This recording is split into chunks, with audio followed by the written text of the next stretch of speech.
और इनसे सावधान रहने के लिए हमारी समाज ने अभी पंच परिवर्तन की मुहिम शुरू की है। पंच परिवर्तन की आवश्यकता है और जिस पंच परिवर्तन में एक विषय है सामाजिक समरसता।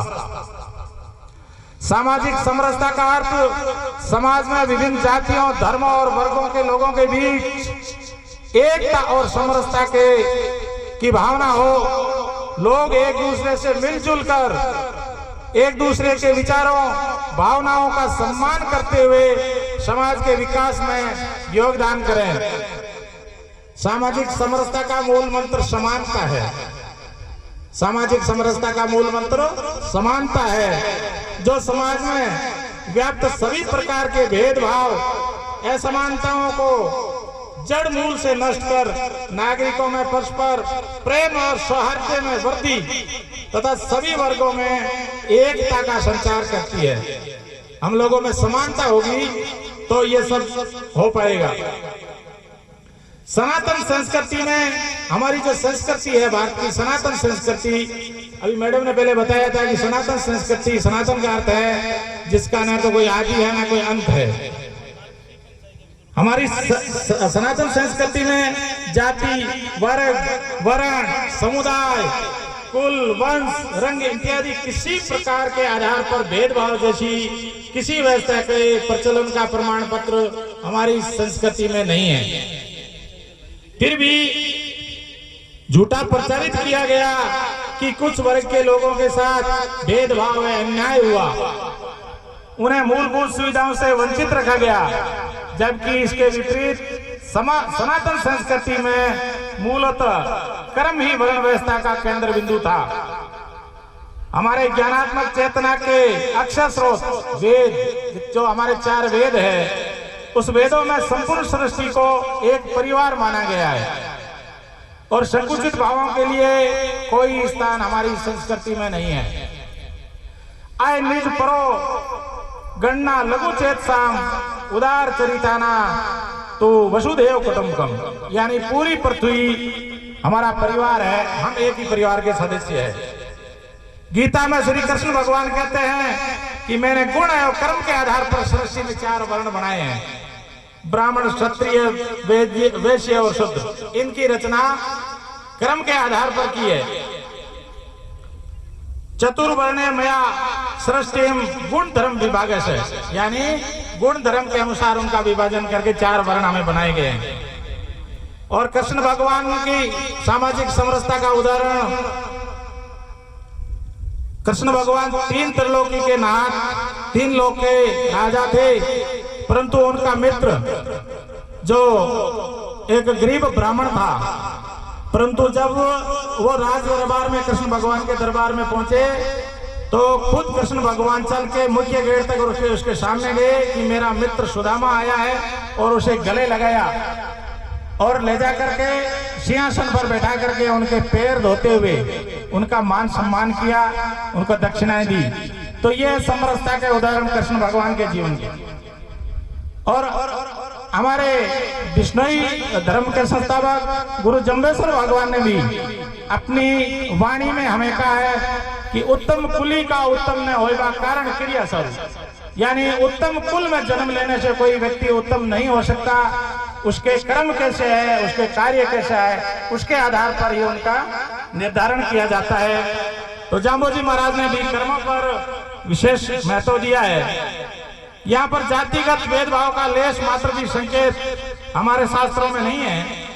भगवान श्री राम अपने वनवास के दौरान भील, कील, किरात, केवट, निषाद आदि, ये आदिवासी जो लोग थे, उनके साथ उन्होंने अपना 14 वर्ष का वनवास का समय बिताया। और जब वो नदी के किनारे जा रहे थे तो निषाद राज का जो राज्य आया और उनको जब समाचार मिला तो वो श्री राम जी से मिलने के लिए आए निषाद राज, और श्री रामचंद्र जी ने उन्हें गले लगाया और निषाद राज के आग्रह पर उनका आतिथ्य स्वीकार किया और उनके द्वारा लाए हुए कंद, मूल, फल, भोजन आदि स्वीकार किया और उनके साथ भी समय बिताया। और इसी प्रकार श्री रामचंद्र जी वनवास जा रहे थे तो उनकी राह में उनकी भक्त महिला शबरी उनका बेसब्री से इंतजार कर रही थी। कई वर्षों से श्री रामचंद्र जी के दर्शन के लिए तरस रही थी, जिसे दर्शन दे करके और शबरी माता के झूठे बेर खाकर सामाजिक समरसता का उदाहरण प्रस्तुत किया। इससे बड़ा सामाजिक समरसता का उदाहरण हमारे लिए नहीं हो सकता। परंतु विडंबना की स्वतंत्रता के सैकड़ों वर्षों में आक्रमणकारियों ने हमारे धार्मिक ग्रंथों, सामाजिक परंपराओं की व्याख्या में मिथ्या तथ्य जोड़कर उन्हें विकृत कर दिया। हमारे जो शास्त्र थे, हमारी जो परंपराएं थी, हमारी जो व्यवस्थाएं थी, उनमें मिथ्या बातें जोड़ते हुए हमारी संस्कृति को विकृत कर दिया और इससे भ्रम की स्थिति बन गई लोगों में। समय के साथ साथ क्रम आधारित वर्ण व्यवस्था अनेक विकृतियों, कुरीतियों, कुप्रथाओं से आच्छादित हो गई। यानी हमारी व्यवस्था में विभिन्न प्रकार की कुरीतियों ने घर कर लिया और इसका मूल स्वरूप जो था वो विकृत हो गया, जिसमें समाज में जातिगत भेदभाव, छुआछूत, ऊंच नीच, अमीर गरीब के बीच दूरियां बढ़ गई और आज समाज में इन दूरियों को पाटने की आवश्यकता है। अगर ये दूरियां खत्म नहीं हुई तो हमारा देश आगे नहीं बढ़ सकता, हम प्रगति नहीं कर सकते, विश्व गुरु नहीं बन सकते। तो इसके समाज के लिए हम सारे लोग मिलकर के क्या कर सकते हैं, इनके समाधान के लिए हम क्या कर सकते हैं? हिंदू समाज के सभी घटकों में परस्पर समानता की भावना हो। हमारे बीच में अमीर गरीब छोटा बड़ा कुछ नहीं हो, सब समान हो, समानता के विचार हो, समानता का भाव विद्यमान रहने से ही समरसता पनप सकती है। शिक्षा में सुधार हो, मूल जो है इस दूरी को, खाई को पाटने के लिए समाज में शिक्षा होगी, उसमें समान पाठ्यक्रम होगा तो हमारी ये समरसता कायम रह सकेगी। जाति धर्म से ऊपर उठकर सभी को समान अवसर देना, जातिगत भेदभाव या जातिगत पक्षपात इस प्रकार के नहीं होकर के सबको समान रूप से मौका दे, अवसर दे, तो हमारी सामाजिक समरसता बनी रह सकती है। भेदभाव के खिलाफ सकारात्मक संवाद और जागरूकता बढ़ाना चाहिए। ये जो भेदभाव के कोई विचार जहां कहीं भी पनपते हैं तो उसके खिलाफ हमें सकारात्मक संवाद, बातचीत करनी चाहिए समाज में और जागरूकता को फैलाना चाहिए। आपसी प्रेम, सहयोग और सहानुभूति विकसित करना चाहिए। हमारे हिंदू समाज के हर वर्ग के लोगों में आपसी प्रेम हो, एक दूसरे का सहयोग करें, एक दूसरे के साथ सहानुभूति रखें। कानूनी और प्रशासनिक सुधार कर भ्रष्टाचार व समाज की बुराइयां, नशे आदि के खिलाफ कठोर कानून बनाना और उसको लागू करना।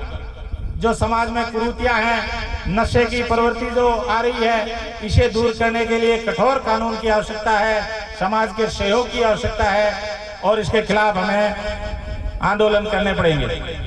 सकारात्मक दृष्टिकोण रखते हुए केवल विरोध करने के बजाय भावनात्मक प्रयासों और त्याग की भावना के साथ मिलकर काम करना, ताकि मजबूत और समृद्ध समाज का निर्माण हो।